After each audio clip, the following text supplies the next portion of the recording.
కురుక్షేత్ర యుద్ధానికి ముందు వీరులందరినీ పిలిచి మీరు యుద్ధాన్ని ఎన్ని రోజుల్లో ముగించగలరు అని శ్రీకృష్ణుడు అడిగాడు. ముందుగా భీష్ముడు 20 రోజులని చెప్పాడు, కర్ణుడు 24 రోజులని చెప్పాడు, ద్రోణుడు 25 రోజులని చెప్పాడు, చివరిగా అర్జునుడు 28 రోజులని చెప్పాడు. కానీ ఒక వీరుడు మాత్రం 1 నిమిషంలోనే యుద్ధాన్ని ముగించగలుగుతా అని చెప్పాడు. అతడే బార్బరికుడు.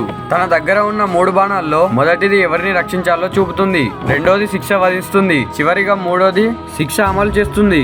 మరియు యుద్ధంలో ఎవరి వైపు సైన్యం బలహీనంగా ఉంటే వారి వైపు పోరాడుతానని చెప్పాడు. కానీ బార్బరికుడు యుద్ధానికి వస్తే యుద్ధంలో ఎవరు మిగలరని శ్రీకృష్ణుడు గ్రహించాడు. అప్పుడు శ్రీకృష్ణుడు మారువేషంలో వెళ్లి బార్బరికుడి తలని వరంగా అడిగాడు. వచ్చింది శ్రీకృష్ణుడే అని బార్బరికుడు గ్రహించాడు.